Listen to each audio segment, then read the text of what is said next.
오늘 하나님께서 우리에게 주시는 말씀은 누가복음 11장 1절에서 13절까지의 말씀입니다. 누가복음 11장 1절에서 13절까지의 말씀을 제가 읽을 때에 함께 하나님의 음성을 들으실 수 있기를 바랍니다. 예수께서 한 곳에서 기도하시고 마치심에 제자 중 하나가 여짜오되 주여, 요한이 자기 제자들에게 기도를 가르친 것과 같이 우리에게도 가르쳐 주옵소서. 예수께서 이르시되 너희는 기도할 때에 이렇게 하라.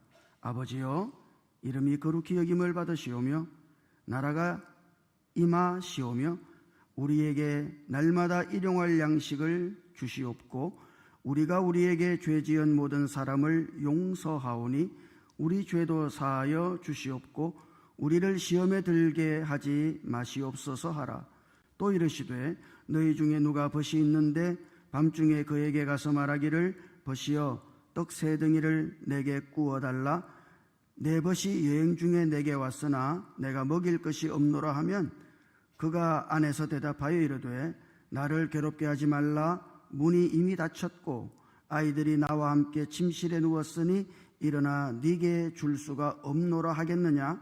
내가 너희에게 말하노니 비록 벗됨으로 인하여서는 일어나서 주지 아니할지라도 그 간청함을 인하여 일어나 그 요구대로 주리라.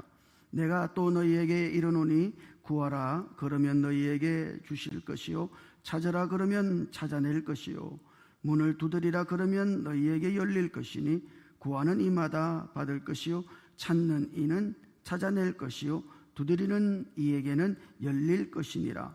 너희 중에 아버지 된 자로서 누가 아들이 생선을 달라 하는데 생선 대신에 뱀을 주며 알을 달라 하는데 전갈을 주겠느냐.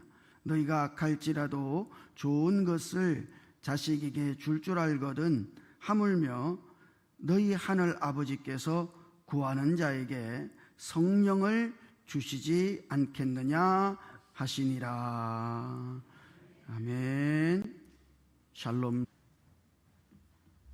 할렐루야. 플룻 하나가 너무 좋네요. 그죠? 하나님이 영광을 받으신 줄 믿습니다. 예수님께서 한 곳에서 기도를 마치신 후에 제자 중에 한 사람이 예수님께 요청을 합니다. 주님, 세례 요한이 자기 제자들에게 기도를 가르친 것과 같이 우리에게도 기도를 가르쳐 주십시오. 기도를 가르쳐 달라는 요구죠. 왜 이 제자는 예수님께 기도를 가르쳐 달라 그랬을까요? 우리가 흔히 생각하면 기도는 그냥 하면 되는 거 아닌가? 그럽니다만 이 제자는 예수님께 기도를 가르쳐 달라고. 왜 그랬을까요? 그것은 분명 아마 예수님 한 인간으로서 삶을 살아가시는 예수님의 삶에서 기도가 차지하는 비중, 기도의 중요성, 이와 같은 것들을 이 제자가 보았기 때문일 것입니다. 예수님이 한 사람으로서 인생을 살아가실 때 그분의 삶의 비밀, 그분은 어떻게 이렇게 사실 수 있는가? 그분의 삶의 비밀이 기도에 있다는 사실을 발견한 것이죠. 누구도 기도하지 않고서는 이런 삶이 불가능하다 하는 것을 이 제자가 보았기 때문일 것입니다. 그래서 예수님께 기도를 가르쳐 달라고 요청한 거죠. 실제로 누가복음은 한 인간으로서 삶을 살아가신 예수님의 삶의 모습을 기록해 놓고 있어요. 이 누가복음에서 예수님의 삶에서 강조하는 단연 두드러진 특징 중에 하나가 예수님께서 기도하신 것이죠. 예수님이 세례 요한에게 공생애를 시작하시면서 세례를 받으실 때, 그분은 세례를 받으실 때 그때도 기도하셨다. 이거는 누가복음만의 대단히 독특한 기록이죠. 뿐만 아니라 예수님이 12명의 제자를 세우시기 전에 그분은 산으로 올라가셔서 밤이 새도록 기도하셨다. 이것도 누가복음에만 있는 대단히 독특한 구절이에요. 뿐만 아니라 예수님이 변화산에 올라가셔서 그분이 변형되실 때 그때도 주님은 거기서 기도하셨다. 여러분이 기억하시겠습니다만 누가복음이 기록하고 있는 예수님의 마지막 말, 예수님께서 이 땅에서 남기신 마지막 말도 그분의 기도입니다. 주님은 십자가 위에서 아버지여 내 영혼을 아버지 손에 부탁하나이다. 이것이 주님이 남기신 가장 마지막 말이에요. 그 말도 사실 하나님께 드린 기도인 것이죠. 그러니까 예수님의 삶은 기도로 점철된 삶, 예수님의 삶의 비밀은 기도에 있음을 이 누가는 우리들에게 증언하고 있는 것입니다. 자, 기도를 가르쳐 달라 그랬는데 예수님께서 이제 기도를 가르치기 시작하시죠. 예수님께서 가르치신 기도의 핵심은 뭘까요? 첫 번째, 지금 예수님께서 이 기도를 가르치실 때 예수님은 이런 것을 말씀하고 계신 겁니다. 기도가 뭔가? 기도는 하나님의 아들인 우리와 하나님 아버지와의 연결이라고 말씀하는 거예요. 하나님과 우리와의 연결이다. 우리가 기도할 때 하나님과 우리가 연결되는 겁니다. 그 연결 속에 우리가 있게 되는 거예요. 그래서 예수님께서 기도를 가르치시면서 가장 첫 마디 아버지요 라는 거 아닙니까? 아버지요, 아버지요 라고 부르는 순간 하나님 아버지와 우리가 연결되는 거죠. 사실 예수님께서 가르쳐 주신 기도가 마태복음 7장에도 있죠. 마태복음 7장 9절은 이렇게 시작하잖아요. 하늘에 계신 우리 아버지요. 마태복음은 그렇게 시작한단 말이죠. 하늘에 계신 우리 아버지요. 하나님이 아버지이신 것은 맞습니다만 마태복음에 의하면 그분은 하늘에 계신 아버지이시기 때문에 그건 왠지 우리와는 너무도 동떨어진 세계에 존재하시는, 너무도 동떨어진 곳에 계시는 하나님이신 것을 우리로 하여금 그렇게 느끼게 만들어요. 하늘에 계신 우리 아버지요. 우리가 도달할 수 없는 그곳에 계신 하나님 아버지를 마치 우리가 부르고 있는 것처럼 그렇게 느껴진단 말이에요. 그러나 누가는 어떻게 해요? 누가복음에서는 하늘에 계신 우리 아버지요가 아니라 아버지요, 단순하게 아버지요 이렇게 부르면서 기도하라고 말씀하시는 주님의 음성을 들을 수 있습니다. 왜요? 그것은 하나님이 우리와 동떨어진 먼 세계에 우리가 도달할 수 없는 그곳에 존재하시는 하나님이 아니라 우리는 이 땅에 있는데 하나님이 하늘에 계시면 우리는 그 하나님이 계신 곳에 도달할 수가 없죠. 그렇게 동떨어진 곳에 계신 하나님이 아니라 마치 우리 곁에 계신 하나님이신 것처럼 아버지요, 그렇게 부르고 기도하라고. 그 말은 뭐예요? 그것은 기도가 하나님 아버지와 우리와의 연결이라고 하는 것을 하나님이 우리에게 보여주시는 거죠. 그래서 지금 누가복음 기도를 가르쳐 주시는 오늘 본문에서 지금 누가가 강조하는 것은 아버지라는 말입니다. 아버지.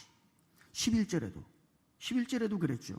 너희 중에 아버지 된 자로서, 누가 아들이 생선을 달라 하는데 생선 대신에 뱀을 주며 아버지 된 자로서, 그 아버지 된 자로서 라고 하는 말이 분명히 들어가 있죠. 그 아버지를 강조하고 있는 거예요. 이 똑같은 본문이 마태복음 7장 9절에도 있습니다. 마태복음 7장 9절을 읽어보면 거기는 이렇게 말하죠. 너희 중에 누가 아들이 떡을 달라 하는데 돌을 주며, 거기는 아버지 된 자로서라고 하는 말이 없어요. 직접적인 아버지라고 하는 표현이 마태복음 7장 9절에는 없습니다. 자, 그러니까 지금 누가는 하나님의 아버지이심을 강조하고 있는 거예요. 아버지요, 여러분이 아버지요 이렇게 하나님 아버지를 부르는 순간 여러분은 하나님과 연결 상태 속에 있게 되는 겁니다. 기도는 뭐예요? 하나님과 우리와의 연결이에요. 그러므로 우리가 기도하지 않을 때, 여러분이 기도하지 않을 때 하나님과의 관계가 끊어지는 것이 아니에요. 뭐가 끊어져요? 연결이 끊어지는 거죠. 기도하지 아니할 때 하나님과의 연결이 끊어지게 됨으로써 실제로 하나님을 경험할 수가 없게 되는 거예요. 기도하지 아니할 때 그때 하나님은 우리에게 대단히 피상적인 하나님이 되는 것이죠.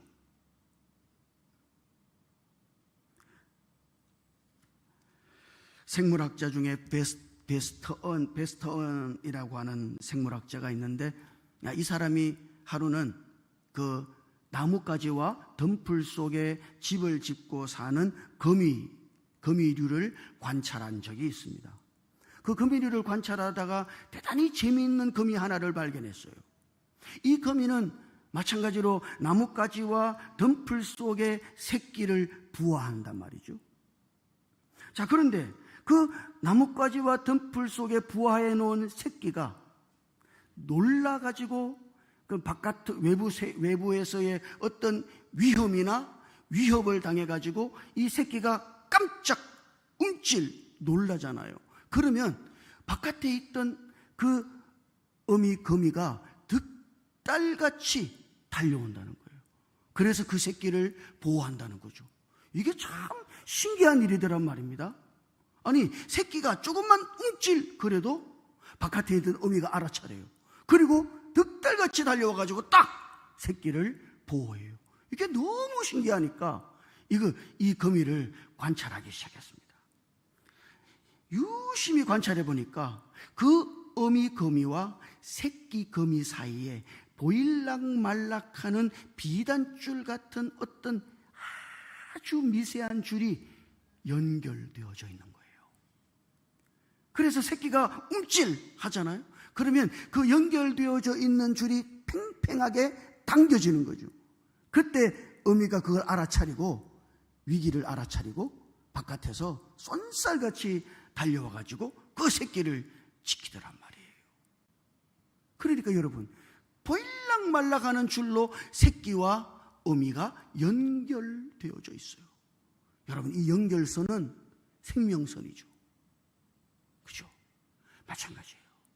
하나님 아버지와 우리가 연결 상태 속에 있는 길은 우리가 하나님 앞에 기도하는 길밖에 없어요.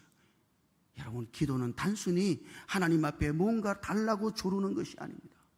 하나님 이렇게 해주십시오, 저렇게 해주십시오, 조르는 게 아니에요. 그것은 기본적으로 하나님 아버지와 우리의 연결이에요. 여러분이 기도하실 때마다 이런 인상, 이런 인식을 가져야 되는 거예요. 여러분이 아버지요 부르는 순간 하나님과 내가 연결되어져 있다는 거, 그 연결 상태에 있다는 것을 가장 먼저 기억해야만 합니다. 이게 중요한 거예요. 두 번째, 예수님께서 가르쳐 주신 기도의 이 핵심은 이겁니다. 그것은 우리의 마음 상태와 관련이 있는 거예요. 주님께서 가르쳐 주신 기도를 보면 여러분은 어떻습니까? 여러분은 주님께서 가르쳐 주신 이 기도가 마음에 들어요? 특별히 3절에 있는 우리에게 날마다 일용할 양식을 주시옵고 우리에게 날마다 일용할 양식을 주십시오. 여러분, 이 기도는 정말 마음에 듭니까? 정말 마음에 들어요, 이거? 저는 너무 실망스러웠어요. 성경을 처음 읽을 때. 먹고 살만 하잖아요. 안 그렇습니까? 요즘 뭐 그런 분도 계시겠습니다만 하루 때거리 없어서 발 동동 구르는 그런 사람들은 몇 없죠. 아마 여기 앉아있는 우리들 모두는 적어도 그렇지 않을 거예요. 일용할 양식 때문에 근심하고 일용할 양식이 내게 있어야 되는데 오늘도 때거리가 없어서 하나님 앞에 기도하는, 적어도 그런 기도를 드리시는 분은 없을 거예요. 여러분, 이 기도 너무 실망스럽다. 이거는 보릿고개 시절이나 먹을 일용할 양식이 없어서 발 동동 구르던 그 시절에나 어울리는 기도지, 지금 이런 기도. 우리는 흔히 기도할 때 큰 것을 구해야 된다 하는 그런 인상을 많이 가지고 있어요. 아주 위대하고 놀랍고 큰 것을 구하면은 그거는 아주 큰 믿음이 있는 사람이고, 지질한 거 구하면은 그거는 별 믿음이 없는 사람인 것처럼 그렇게 인식될 때가 많아요. 이왕 구하려고 그러면 큰 거를 구해야지. 정말 그렇습니까? 그러면 예수님은 기도를 가르치실 때 왜 이런 걸 가르치십니까? 우리에게 날마다 일용할 양식을 주시옵고. 여러분, 이거는 대단히 시시한 기도죠. 큰 것을, 하나님 아버지가 얼마나 크고 놀라우신데 하나님께 기도할 때야, 이왕 기도할 때야 큰 것을, 평생 먹을 양식을 달라 하든지 이렇게 기도해야지. 그 뒤에도 아버지에게 아들이 달라고 하는 것이 생선이나 알이란 말이죠. 아들이 아버지에게 생선을 달라고 그러고 알을 달라고 그러고, 예수님의 비유에도 나옵니다만 그 비유에서 구하는 것이 떡 3덩어리더란 말이죠. 떡 3덩어리만 달라고.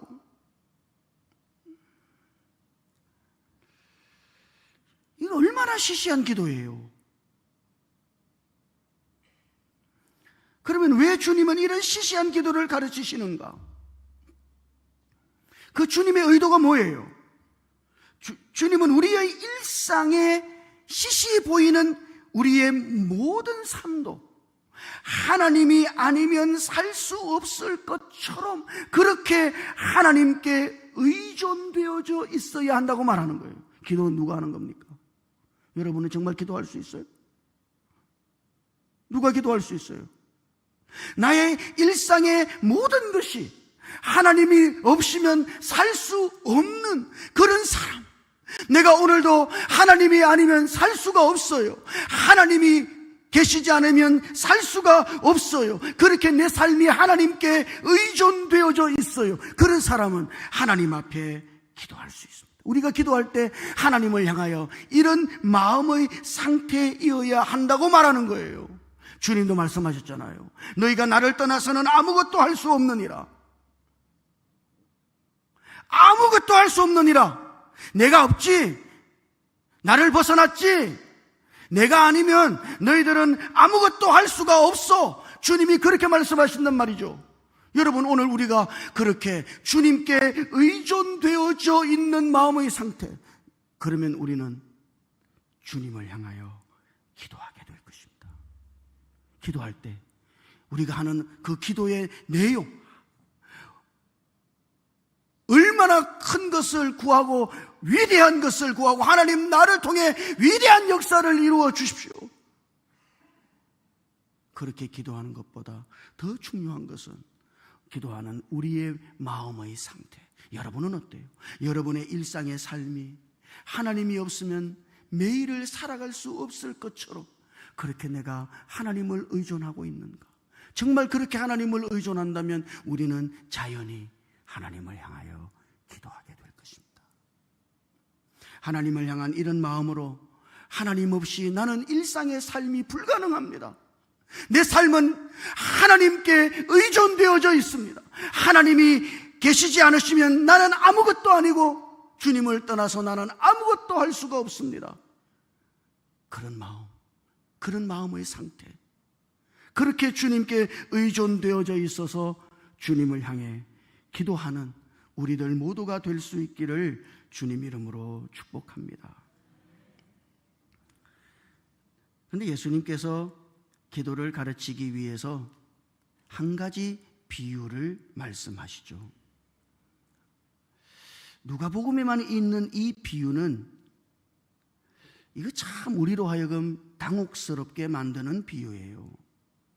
이 비유의 내용이 이렇죠. 어떤 사람이 밤중에 그 친구가 여행 중에 찾아온 거예요. 자기 집에 찾아왔는데 찾아온 그 친구를 뭔가 대접을 해서 먹여야 되겠는데 자기에게는 먹일 게 없단 말이죠. 떡이 없어요. 그래서 그 마을에 사는 다른 친구를 찾아갔습니다.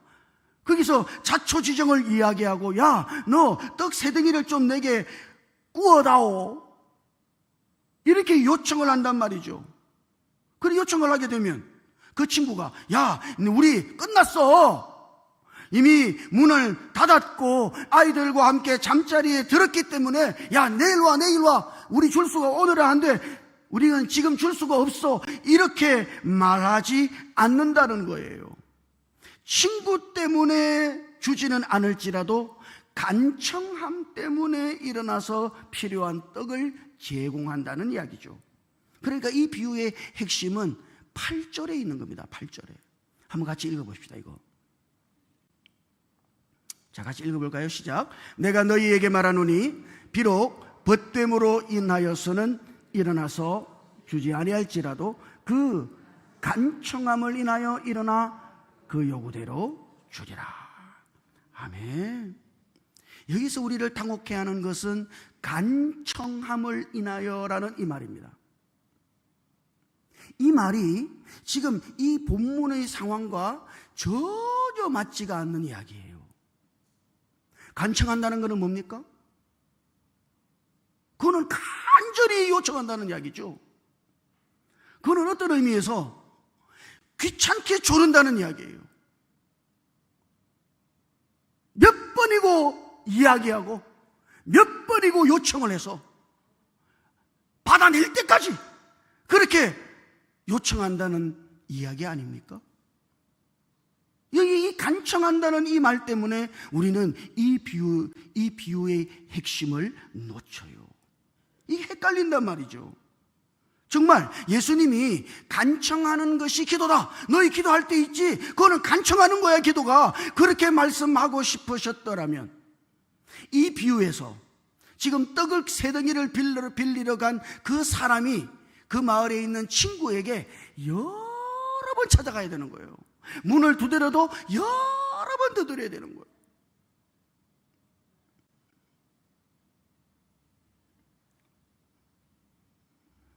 그런데 지금 떡을 빌리러 간 이 사람이 그 마을에 있는 자기 친구에게 요청하는 말이 간단하죠. 보시오, 떡 3덩이를 빌려다오.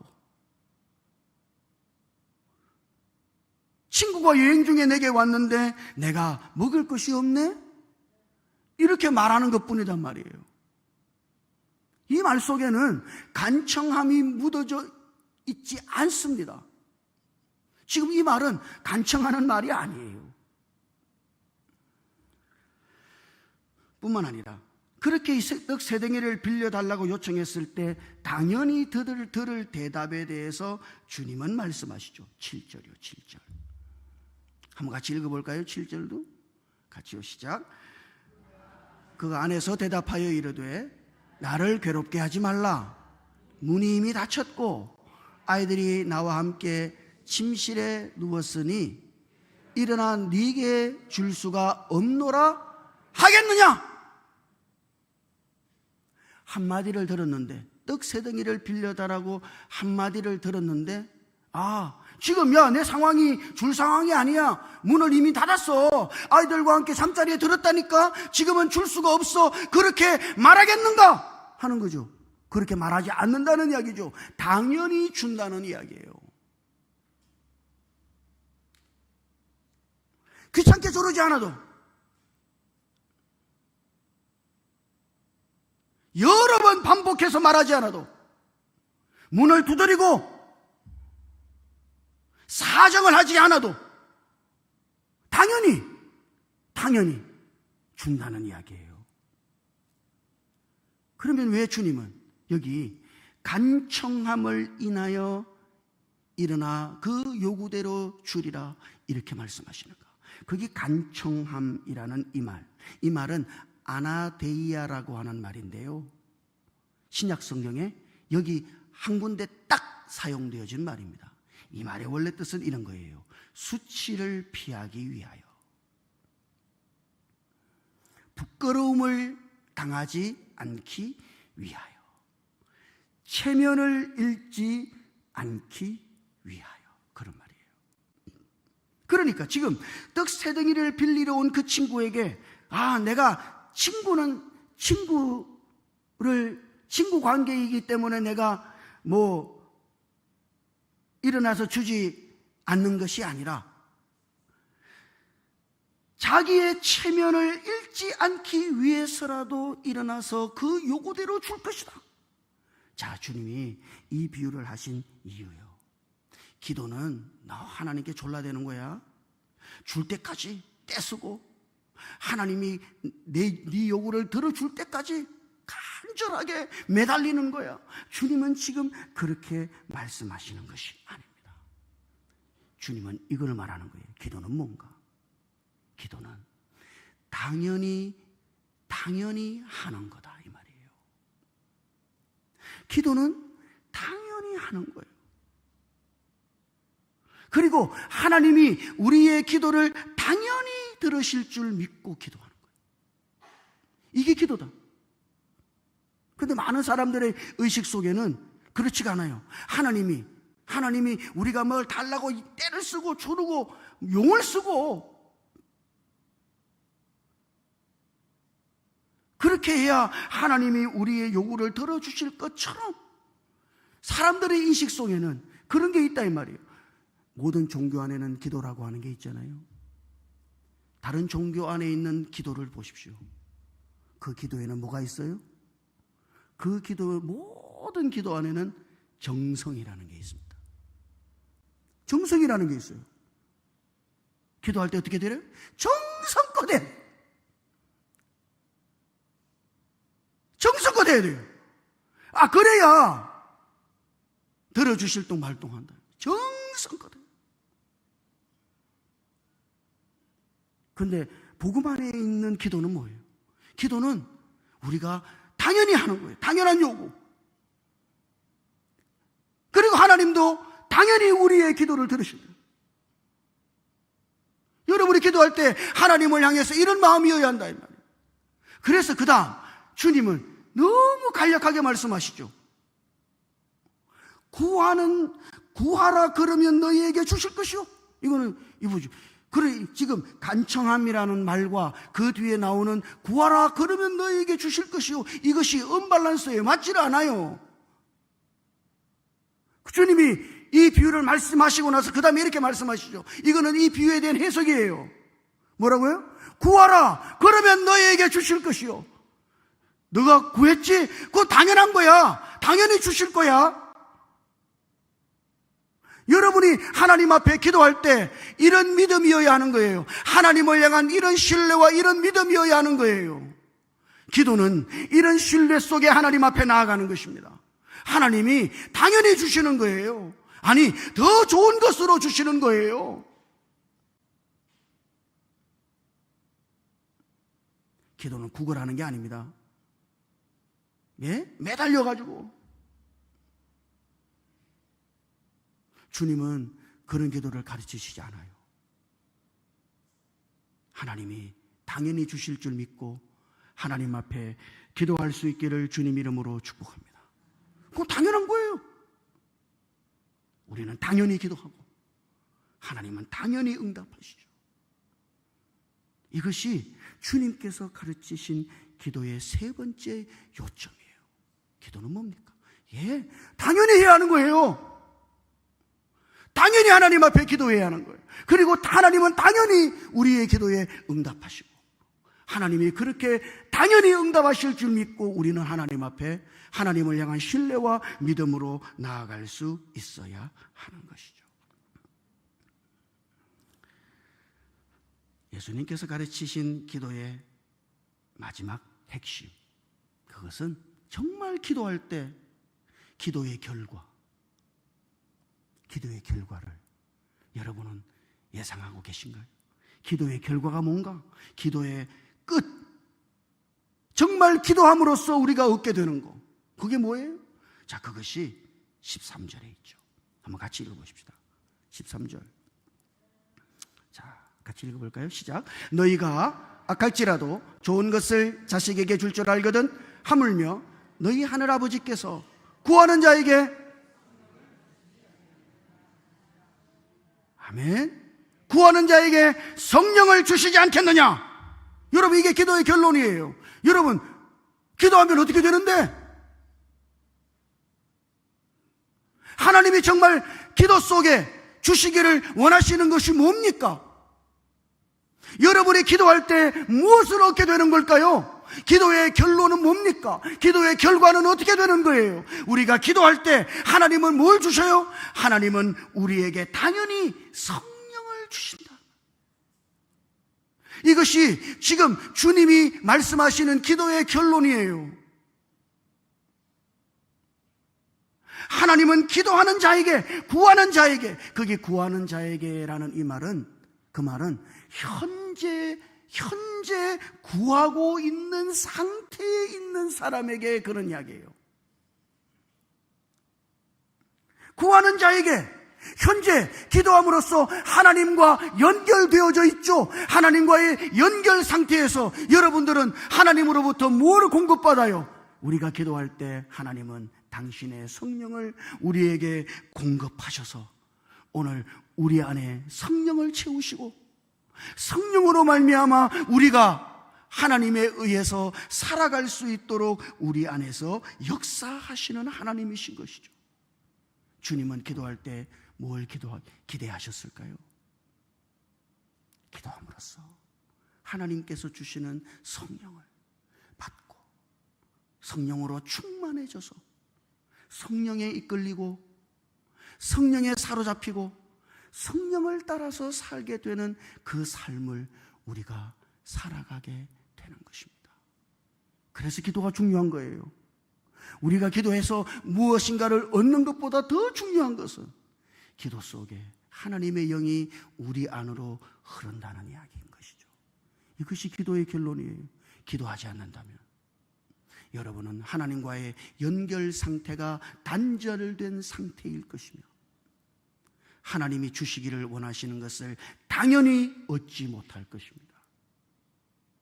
기도함으로 하나님과 연결 상태 속에서 하나님이 우리에게 당연히 주시기를 원하시는 하나님의 성령이 여러분들 안으로 흘러서 하나님의 영으로 충만하게 되고, 그 기도를 통해서 성령을 얻고 더 얻어서 성령으로 말미암아 성령에 이끌리며 매일의 삶을 하나님과 함께 걸어가는 복된 삶이 될 수 있기를 주님 이름으로 축복합니다. 같이 기도하십시다. 주님, 우리가 기도할 때 하나님과 우리가 연결 상태에 있음을